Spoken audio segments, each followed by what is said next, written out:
What's up, everybody? It's John Delarose, your favorite science fiction and steampunk author.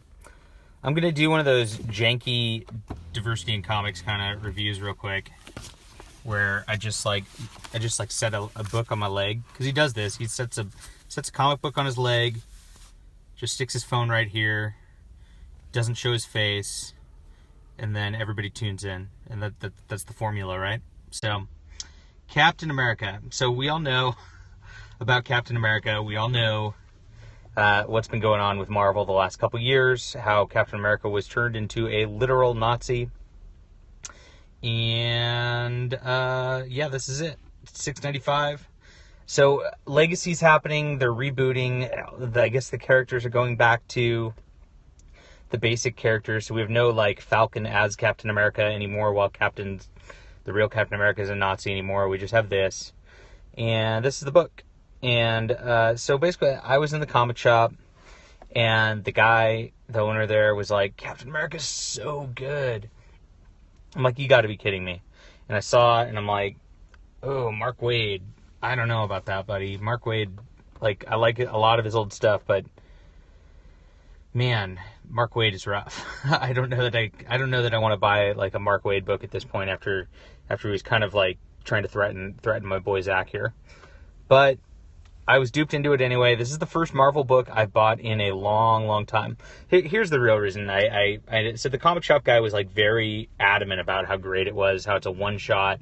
You can just check it, get back into Captain America. It's a thing. And I saw Chris Samnee on the art. I really like Chris Samnee. I loved that Thor run he did a while back. It was Thor the Mighty in 2012, 2013. I think that's one of Marvel's best bits in a while. I like his art style. It's just very classic.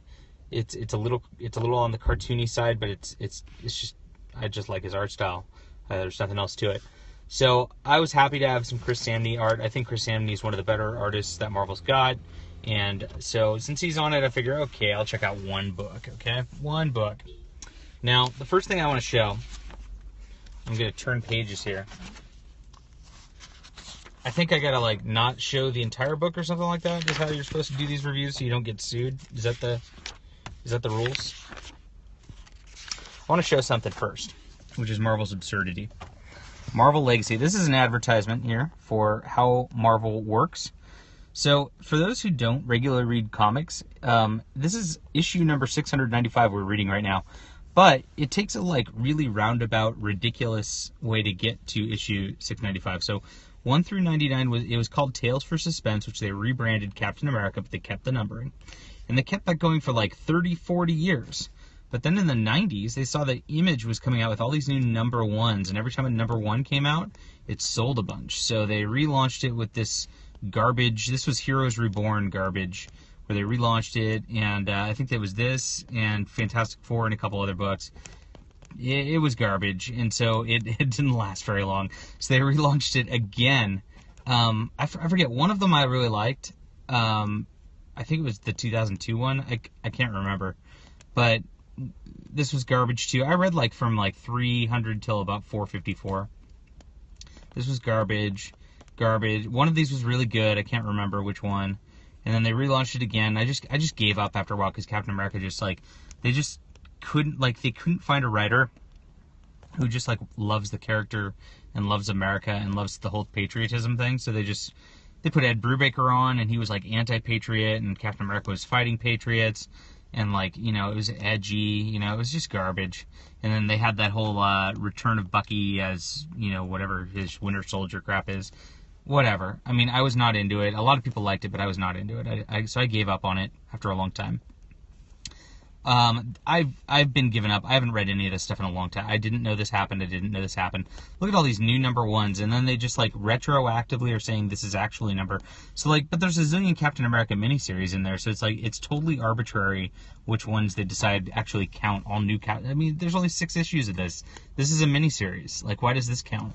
Why does Sam Wilson as Captain America count? That makes no sense. So they're trying to get a issue number 700, and it's just super insulting to a reader's intelligence to do this whole renumbering thing, and they do this with every single book. It's really insulting, I think.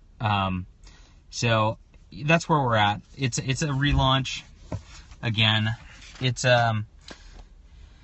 yeah, so I mean, they started out, they remind us, if I were a marketing guy, I wouldn't, this is the opening page, I would not market that we're on the brink of destruction, Captain America was a bad guy. I wouldn't remind us of the last arc because it's pretty bad. So I'm going to only try to show a little bit here to try to keep that but here's the first page. It's Chris Samnee's art. You either like it or you don't. It's my thing. So I love the art. That's what really convinced me into it. And they just do a retelling of the Captain America origin to start as a review. Then they kind of burst ahead, and we got some nice action pose. I love Chris Samnee's art. It's just this is just classic comic booky, And there's a couple pages of that. So it takes to page. So we've got. Hold on. Yeah, page one is reminds us that the old Captain America was crap, and we've got a new storyline. Page 2 is a retelling of the origin. Page 3 is some fighting, which we don't really know what's going on later. Page 4, we get the virtue signal. All right, so you have every time you see a black girl in comics, the virtue signal's coming. I didn't believe it at first when Diversity in Comics talked about it. I was like, no, not every time, but it is literally every time. So, of course, Captain America's like, here, girl, I want you to do something important. You have to protect the white dude because you, as a girl, are stronger than him. And they immediately go into that, and it's garbage. And then Captain America goes back to fighting. Now, it gets interesting. She then gets really ornery and, whatever. And then it flash forwards to modern times. In modern times, they've got a Captain America, sort of festival going on here where they are celebrating in this, town in Nebraska, which I don't know.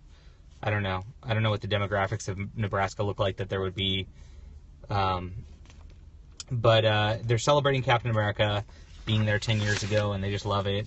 And he hangs out, and they talk about cosplay because it's a meta thing, and they go into the whole meta comic culture thing, which I hate it when comics do that. It's like, come on.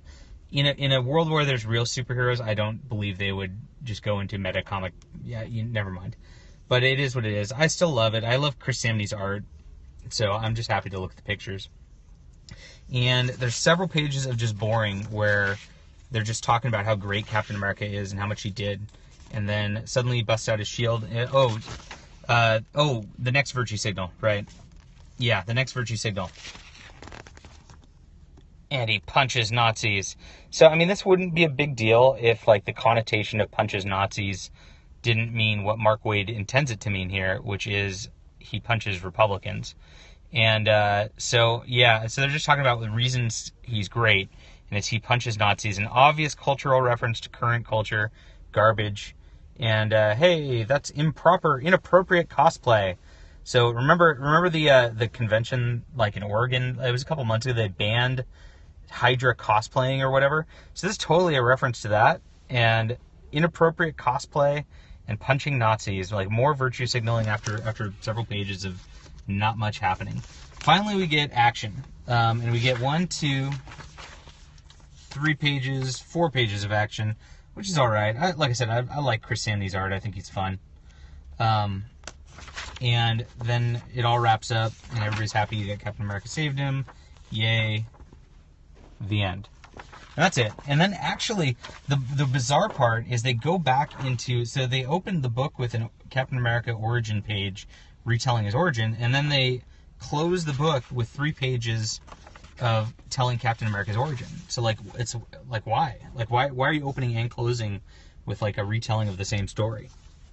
I don't understand it. But there's 2 virtue signal panels in there. It's not, I don't know. It's not that bad, but gosh, I just don't, I'm just every time I see it, I just groan, and it throws me out of the book at this point, and I just can't even do it anymore. And it's sad. Story-wise, like I said, it was just very play it safe, very, very on the bland side. It was all right. But I wanted to see where things were at. The comic shop owner said this was good. And, I did like the art. I like that. Fine. This is, I don't know. I mean, I just get such better quality out of Valiant Comics or, you know, any indie comics at this point from just like interesting things. Just no interesting things happening here. So I was tricked into it. I bought it. I liked the art. The story was meh. 2 virtue signal panels, and that is what we can expect from this like new Marvel Reborn thing while they hit 700, and then they'll casually renumber it for another new #1 again, annoyingly. So that's it. Have a good day. I wouldn't really recommend buying it. Bye.